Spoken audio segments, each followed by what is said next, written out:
ছিল একটা মর্মান্তিক ঘটনার ফলে আমাদের এই আলোচনা হওয়ার কথা ছিল না। অনেকেই বলবেন আইন তো আছে, আইন আছে।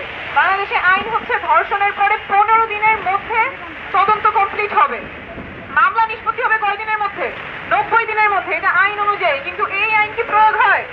এই আইন যেখানে প্রয়োগ হয় ওইটা হীরক রাজার দেশ। বাংলাদেশে এই আইনের কোনো প্রয়োগ নাই। যেই আইনের প্রয়োগ নাই, যেই আইনের প্রয়োগ না হলে কোনো কনসিকুয়েন্স নাই, কোনো পরিণতি নাই, সেই আইন থাকা আর না থাকা একই সমান। আইন যখন প্রণয়ন হয়েছে, আইন কার্যকর হচ্ছে কিনা, প্রয়োগ হচ্ছে কিনা, সেই জন্য প্রশাসনের তৎপর হতে হবে। পুলিশ তদন্ত করবে 15 দিনের মধ্যে। সেই জন্য কি পুলিশের এনাফ জনবল আছে, স্কিলস আছে, ট্রেনিং আছে? যেই ল্যাবে ইনভেস্টিগেশন পাঠাতে হবে তার কাঠামো কি আছে কিনা, ঢাকার বাইরে আছে কিনা, এই ক্যাপাসিটি যতক্ষণ না ইমপ্রুভ হবে ততক্ষণ আইনটা কাগজেই থাকবে, মানুষ আর বিচার দেখবে না এবং অপরাধগুলো চলতেই থাকবে। কারণ বিচারহীনতা আমরা আর চাই না। বিচারহীনতার এই সাইকেলে অপরাধগুলো বাড়তে থাকে।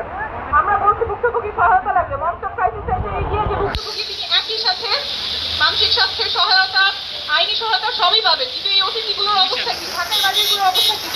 ওখানে আসলে কি জনবল আছে, রিসোর্সেস আছে, স্কিলস আছে, ট্রেনিং আছে? এগুলো কে তদারকি করছে? এই সবের জবাব কে দিবে? কার কাছ থেকে আমরা নিব?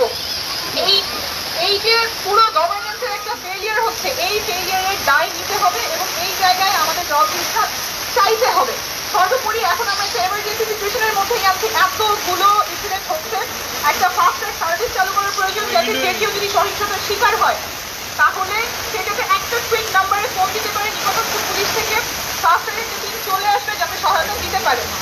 আমাদের মনে হয় এটা নিয়ে গভীরভাবে আমাদের কোথায় কোথায় ফেলিয়ার হচ্ছে সেটা আমাদের চিন্তা করতে হবে এবং খুবই তৎপরভাবে পদক্ষেপগুলো নিতে হবে। দুশ্চিন্তা, ভয় এবং এই ভয় নিয়ে